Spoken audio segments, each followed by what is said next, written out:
You want to know what a billion-dollar defense system sounds like when it dies? It doesn't scream. It just goes quiet.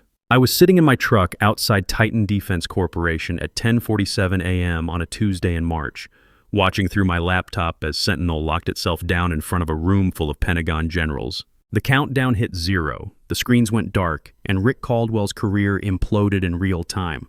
The best part? He had no idea I was watching, or that I'd triggered the whole thing from my parking spot 12 blocks away.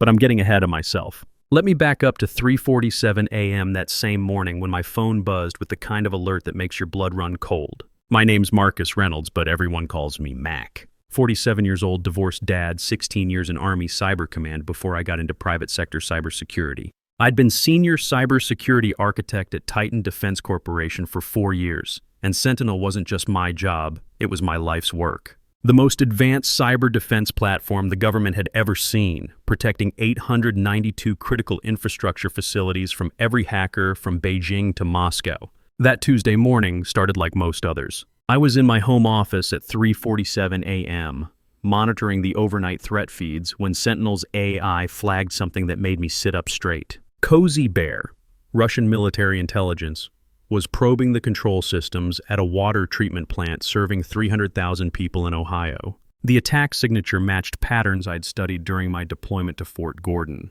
when I'd watched North Korean hackers shut down a power grid in South Korea. 47 people died when hospital life support failed during the 6-hour blackout. That's exactly why I built Sentinel, to never let that happen on American soil. The Russians were good, I'll give them that. They'd been inside the Ohio system for maybe 6 hours, mapping the network topology, looking for the critical control nodes that managed chemical injection rates. One wrong command and they could have poisoned the drinking water for 500,000 Americans. But Sentinel was better. I watched the AI identify 17 different intrusion vectors, isolate the compromised endpoints, and deploy countermeasures that locked the attackers out before they could execute their payload. The whole thing took 19 minutes from detection to complete resolution. Another crisis averted, another sleepless night protecting infrastructure that American families depend on without even thinking about it. This wasn't the first time I'd stopped something like this. Last year, it was Chinese hackers trying to manipulate the control systems at a natural gas pipeline in Texas. 6 months before that, Iranian cyber units attempting to disrupt the electrical grid serving a children's hospital in Pennsylvania. Each time, Sentinel had done exactly what I designed it to do: detect, isolate, neutralize. The system had prevented 31 major cyber incidents in the past 4 years, and most people would never even know how close we'd come to disaster. By 6:30 a.m., I was on my second cup of coffee and reviewing the incident report when my son Luke wandered into the kitchen. 16 years old, straight-A student, starting pitcher on his high school team, and the reason I got up every morning to do this job. He grabbed a protein bar and glanced at my laptop screen showing the threat analysis dashboard.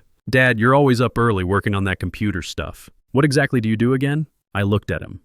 This kid who took electricity and clean water and internet connectivity completely for granted, the way kids should be able to. "I make sure the lights stay on when people need surgery, son. Make sure the water treatment plants work when kids need clean water. Make sure the bad guys can't shut down the things that keep American families safe." Like video game hackers? More like foreign governments trying to hurt Americans. Remember when I was deployed overseas before you were born? Same mission, different battlefield. Instead of protecting soldiers, now I protect the power plants and hospitals and water systems that keep our whole country running. Luke nodded, grabbing his baseball gear for morning practice. "That's pretty cool, Dad. My government teacher says cyber warfare is going to be the biggest threat of our generation." Your teacher's right. That's why guys like me work nights and weekends to stay ahead of it. After Luke left for school, I drove to the Titan building thinking the day would be routine. Maybe a few more threat assessments, some code reviews with my team, possibly a briefing on the Pentagon contract renewal. The meeting was supposed to be about expanding Sentinel's capabilities, maybe adding new predictive algorithms for zero-day exploits that we hadn't seen before. My core team, Kelly Martinez, Brad Wilson, and Amy Foster, had been with me since the beginning. Kelly was probably the smartest programmer I'd ever worked with, could write code that made other engineers weep with envy. Brad had 15 years of experience in network security before joining us, and Amy could analyze attack patterns like she was reading a grocery list. Together, we'd built something that protected nearly 1,000 critical facilities across the country.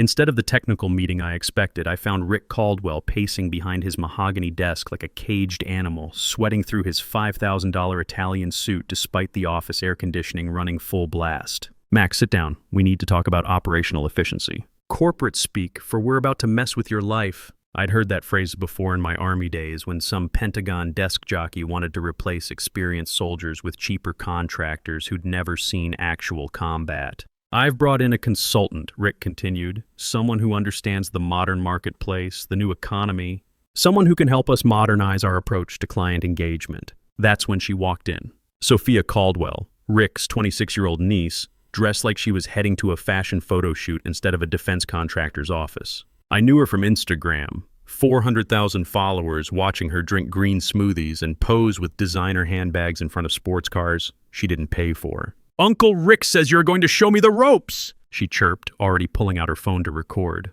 This is so exciting. I'm thinking we could do a whole series. Behind the scenes at a defense company. My followers would totally love authentic content like this. The engagement rates on defense tech content are actually really good right now. I looked at Rick, trying to process what I was hearing. You want me to train her on Sentinel? Sophia has fresh perspectives, Mac. She graduated summa cum laude in digital communications from USC. The board thinks new blood is exactly what we need to modernize our approach, especially with the younger demographic. New blood. Right. What they needed was someone who understood that Sentinel wasn't some smartphone app you could figure out over the weekend. This was 12 layers of military-grade encryption protecting the backbone of American infrastructure. This was the system that had just stopped Russian hackers from poisoning Ohio's water supply 6 hours ago. I'm swamped with the Pentagon security review, I said, trying to keep my voice level. Maybe someone from the training department could help her get oriented to basic company policies first. Rick's face went hard. This isn't a request, Mac. It's a direct order. Sophia needs to understand our core systems architecture so she can help us communicate our capabilities to a broader market. The defense industry is changing and we need to change with it. I'd been in the Army long enough to recognize when someone was giving you an order they knew was wrong. The kind of order that gets good soldiers killed because some officer cared more about politics than protecting his people.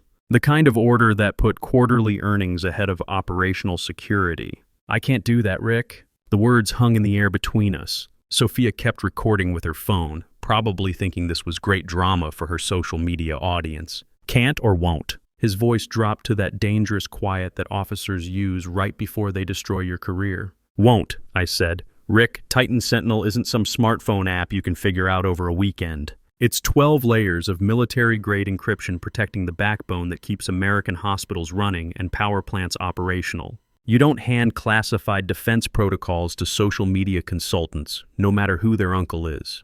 Classified, Mac, we're not dealing with actual classified material here. The system architecture, the threat detection algorithms, the response protocols? Rick, if someone with bad intentions got their hands on how Sentinel actually works, they could reverse engineer vulnerabilities that would compromise every facility we protect. We're talking about children's hospitals, water treatment plants, electrical grids serving millions of people. I thought about this morning's incident in Ohio. If the Russians had known exactly how Sentinel detected their intrusion, they could have modified their approach. Instead of protecting 300,000 people, we might have been cleaning up after a mass poisoning event. Rick's hand moved to his desk phone intercom. Send security up here, now.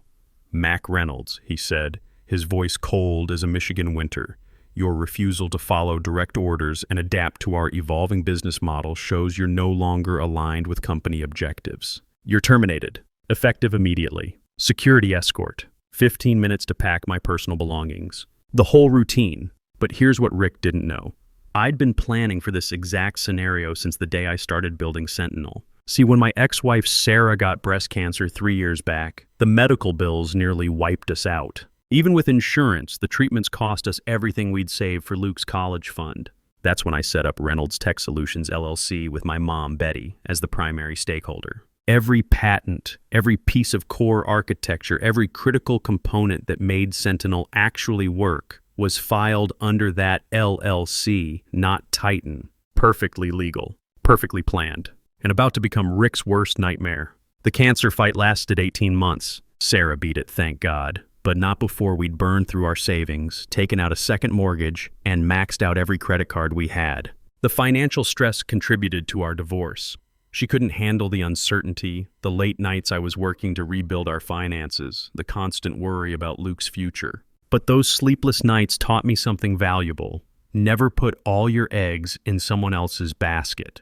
That's why every innovation I created for Sentinel was actually owned by my family's LLC, licensed to Titan under very specific terms. Tony Rodriguez and Mike Patterson walked me down to my office. Two good guys who'd both served overseas and knew this whole situation stunk. Tony had done 3 tours in Afghanistan before joining Titan's security team. Mike was Navy, spent 8 years on destroyers before transitioning to corporate security. Both of them understood what it meant to serve something bigger than yourself. In the elevator, I filled them in on what was really happening. "They're selling us out, boys," I said quietly. "Rick's got meetings scheduled with foreign investors next week. Wants to license Sentinel technology to whoever writes the biggest check. Chinese venture capital firms, Russian oligarchs, doesn't matter as long as the money's good." Tony's jaw tightened. He'd lost 3 buddies to an IED that detonated because Chinese-manufactured communication equipment had been compromised by backdoors. "Sir, that's not right. This system protects American infrastructure." Mike just shook his head. "Corporate types don't understand what's at stake. They see dollar signs, not the people who get hurt when security fails." My office looked exactly the same as it had 2 hours earlier when I'd been a respected senior architect instead of an escorted security risk. Pictures of Luke at his baseball games lined my desk. Him sliding into home plate at last month's regional championship, getting his MVP trophy, both of us at a Rangers game last summer. There was my old unit photo from Fort Gordon, the original Sentinel development team, working 20-hour days in that converted warehouse we'd rented, and my coffee mug that Luke had given me for Father's Day, world's okayest dad. 15 minutes to pack up 4 years of my professional life. I grabbed the personal stuff first. Photos, the mug, that small American flag Luke had made me in 3rd grade. But what I really needed was already in my jacket pocket, a USB drive that looked like any other storage device but contained something Rick had never bothered to investigate. That drive held the original patent filings, the licensing agreements, and most importantly, the administrative keys to Sentinel's deepest security protocols. Level 19, I called it. My insurance policy. Kelly Martinez appeared in my doorway, her face flushed like she'd been running. "Mac, what the hell is happening?" "Brad just texted me that security escorted you out of the conference room. Rick decided that Sophia Caldwell should learn how to operate Sentinel so she can help market it to a broader audience," I said, continuing to pack my personal items. I explained why that was a terrible idea. He explained why my opinion no longer mattered. "You're kidding me. Sophia, the Instagram girl? She doesn't know the first thing about cybersecurity." That's what I told Rick. Apparently, my commitment to operational security is incompatible with their new business model. Amy Foster and Brad Wilson appeared behind Kelly, both looking like someone had just told them their favorite restaurant was closing. These 3 had been with me since we'd started building Sentinel. They'd worked nights and weekends, missed family dinners, turned down higher-paying jobs at Google and Microsoft because they believed in what we were doing. They deserved better than watching their life's work get handed over to someone who thought cybersecurity was a good backdrop for TikTok videos. "What happens to Sentinel?" Brad asked. "What happens to all the facilities we're protecting?" I looked at my team. 3 of the most talented engineers I'd ever worked with, people who'd sacrificed personal time and family commitments to build something that actually mattered. "Sentinel's going to be fine," I said. "Better than fine, actually. But not here.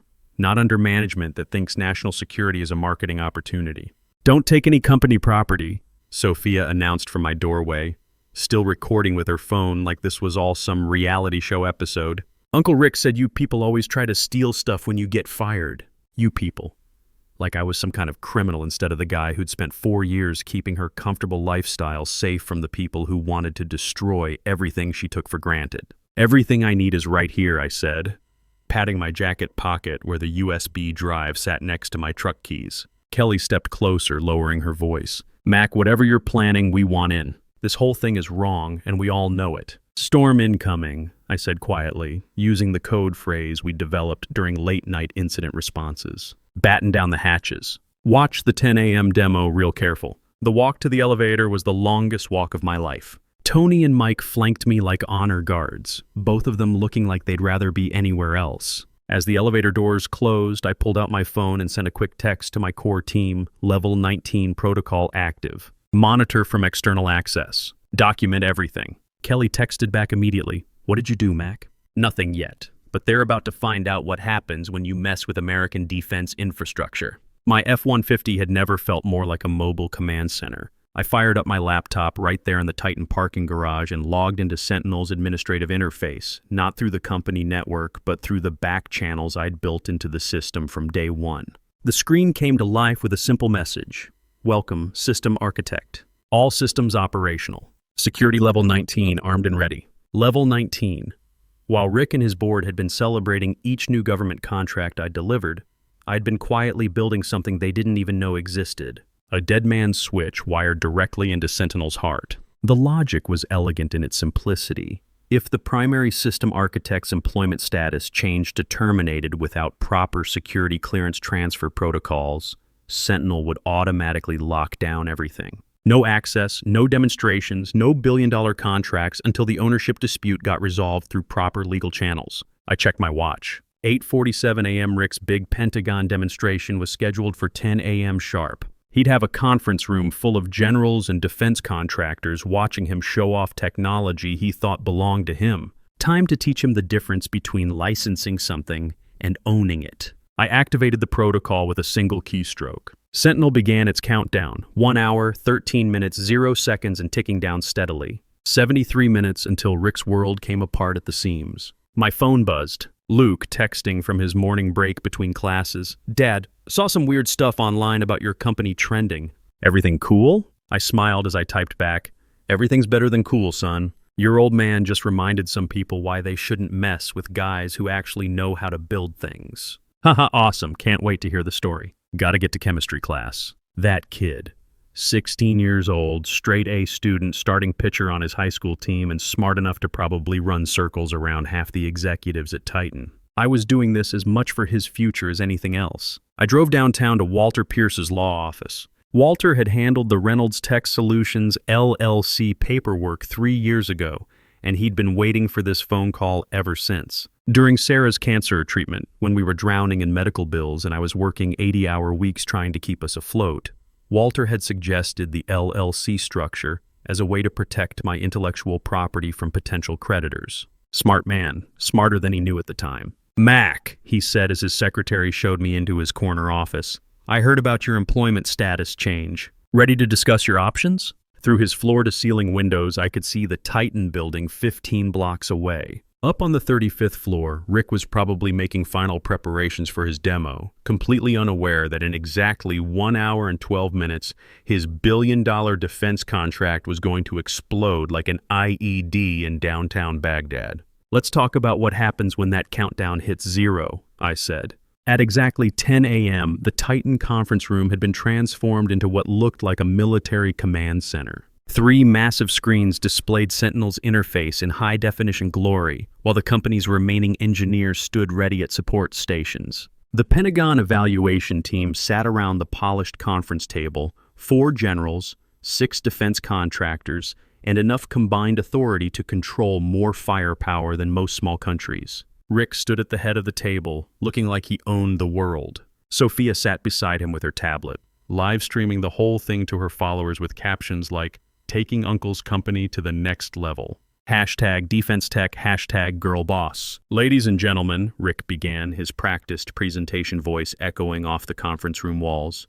What you're about to see isn't just cybersecurity software. It's the future of American defense infrastructure, streamlined for the global marketplace and ready for international partnerships. International partnerships. There it was, the real plan. Rick wasn't just trying to modernize Titan's marketing approach. He was positioning to sell American defense technology to foreign buyers. The same technology that had stopped Russian hackers from poisoning Ohio's water supply 12 hours ago. He nodded to the demonstration engineer, some kid fresh out of MIT who'd been hired to replace Brad Wilson after I'd recommended Brad for a raise 6 months ago. The kid started typing commands and the screens flickered to life with Sentinel's initialization sequence. Everything looked perfect for exactly 12 seconds. Then the first error message appeared. System architect authentication required. The MIT kid frowned, typing faster. Just a minor authentication glitch, sir. Let me reset the connection. Access denied. Employment verification failed. What's the problem? Rick's voice carried that edge that officers get when their carefully planned battle strategy starts falling apart in real time. I'm not sure, sir. The system is requesting architect-level credentials that don't seem to exist in our current database. The screens flashed red. A bigger message appeared. Security lockdown initiated.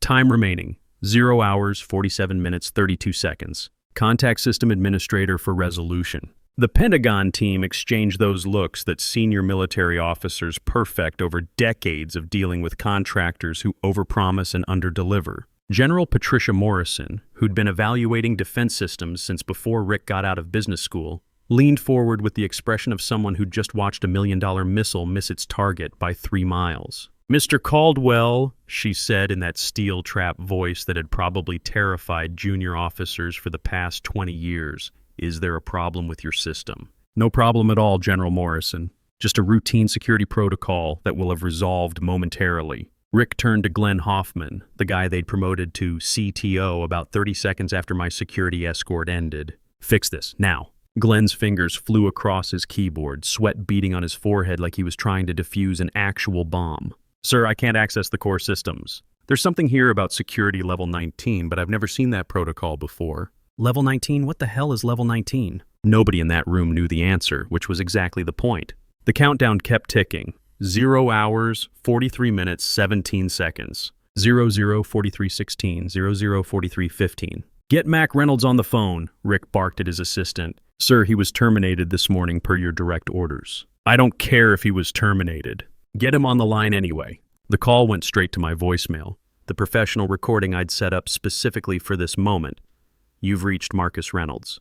I'm currently unavailable, but if this is regarding Sentinel system architecture, please consult your existing licensing agreements and employment contracts. Thanks for calling and have a great day." General Morrison stood up slowly, gathering her materials with the deliberate movements of someone who just wasted 3 hours of her valuable time. "Mr. Caldwell, it appears you have significant internal issues that need resolution.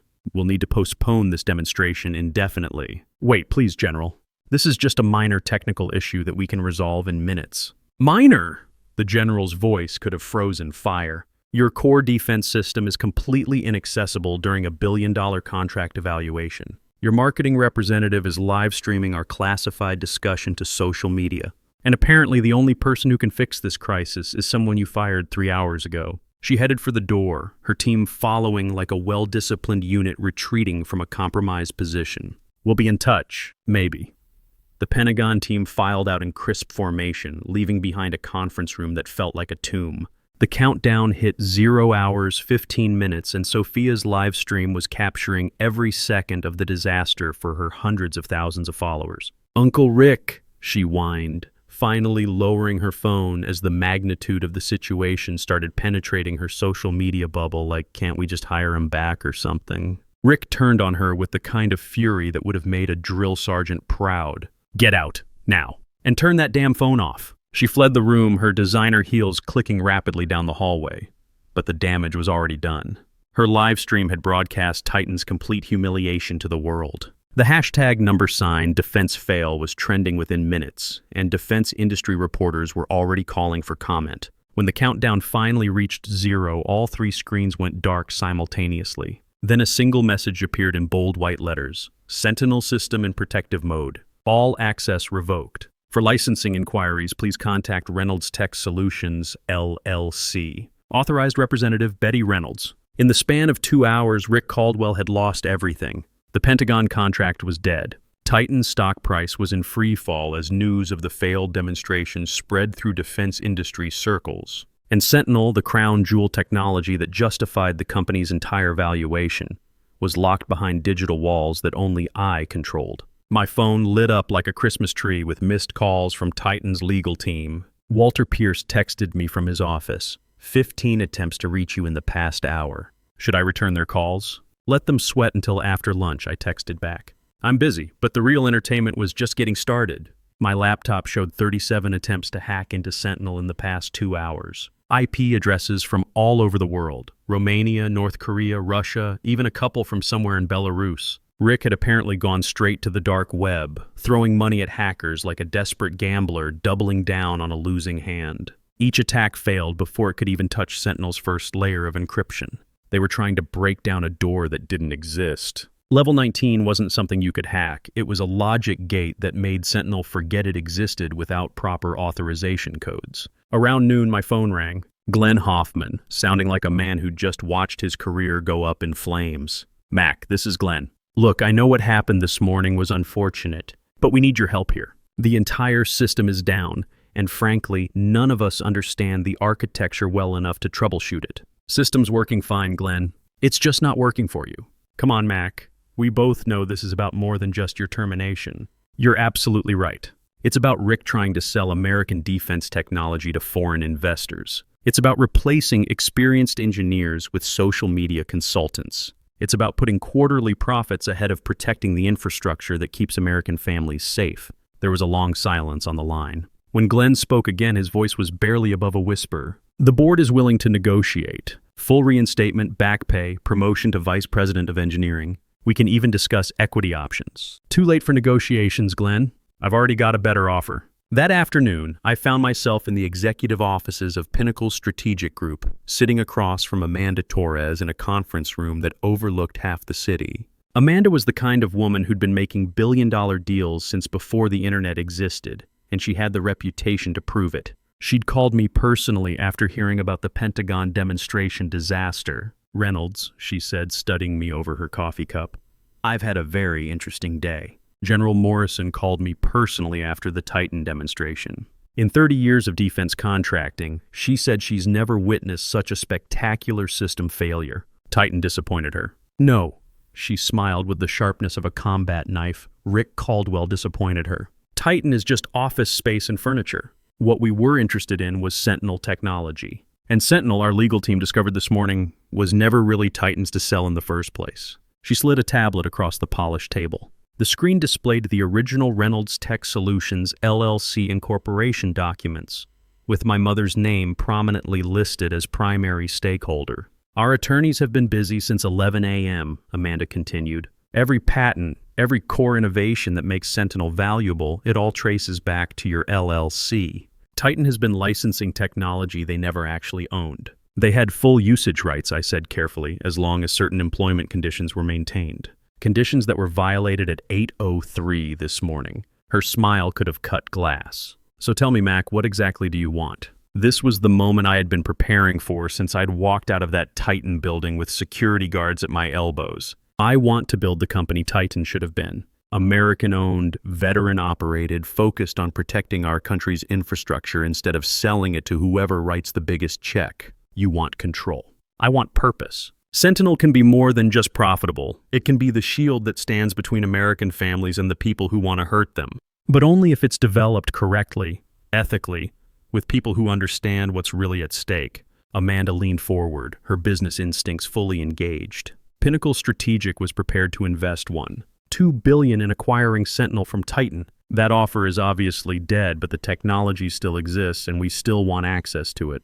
She slid another document across the table. The signing bonus number at the bottom made me pause and read it twice. That's just the signing bonus, Amanda said casually. Your salary as chief architect would be separate, plus comprehensive medical coverage for your entire family. We take care of our people, Mac. I thought about Luke, about the future I wanted to build for him in a world where cyber warfare was becoming as dangerous as conventional weapons. I thought about my core team at Titan, Kelly, Brad, Amy, brilliant engineers trapped under incompetent leadership. I thought about Rick's arrogance and Sophia's complete ignorance of what she'd been playing with. I have conditions. I wouldn't respect you if you didn't. First, I bring my team. Kelly, Brad, Amy, the people who actually built Sentinel with me. They deserve to see their work succeed under proper leadership. Done.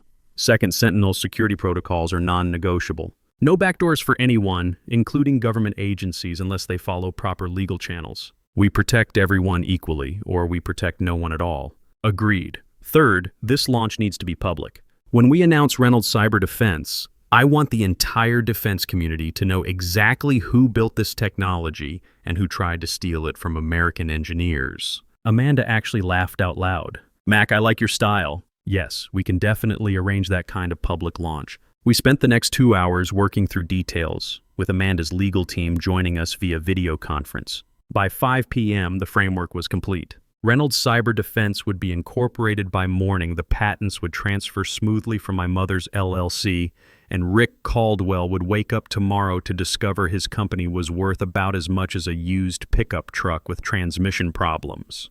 The news broke at 6:45 p.m., spreading through defense industry circles like wildfire. Titan Defense loses core technology in employment dispute. Pentagon contract terminated after system failure. Former military engineer controls billion-dollar defense platform. I was at home, grilling burgers for Luke and me, our usual Tuesday night ritual, when Rick's desperate phone call came through. "Mac, this is Rick. We need to talk." "Now, nothing to discuss, Rick. You made your choice this morning when you decided to fire the guy who built everything you needed to stay in business. The board is willing to discuss terms. Reinstatement, equity stake, complete autonomy over technical decisions. Whatever you want." I flipped a burger and listened to the fat sizzle on the grill. "I already have what I want, Rick. You've destroyed everything I built over the past decade." "No, Rick. You destroyed it yourself the moment you chose cost-cutting over competence, social media consultants over experienced engineers, and foreign investors over American security interests. I just refuse to go down with your sinking ship." "This isn't over, Reynolds." "Yeah, it is. Reynolds' cyber defense launches tomorrow morning. Maybe Sophia can live stream you trying to explain to your board how you lost a billion-dollar defense contract because you fired the only guy who actually understood the technology." I hung up and immediately blocked the number. Luke came out to the deck, still wearing his baseball uniform from after-school practice. "Dad, you seem different tonight. Happier, but also kind of, I don't know, more relaxed." I looked at my son, 16 years old, growing up in a world where cyber attacks could shut down power grids and foreign governments spent billions trying to steal American technology secrets. A world where his father's work might be all that stood between his future and digital chaos. I am different, Luke. This morning I was working for someone who didn't value what I brought to the table, who was willing to compromise everything I'd built for short-term financial gains. Tonight I work for myself, building something that actually matters for your generation. Is that good for us? Yeah, son, that's very good for our family. Because in America, sometimes the best revenge isn't getting even. It's building something better and showing everyone what real leadership looks like. They fired me at 8:03 a.m. for refusing to compromise American security. By 10:47 a.m. the next day, I owned the very technology their entire company was built on. And that, as Luke would say, was pretty awesome.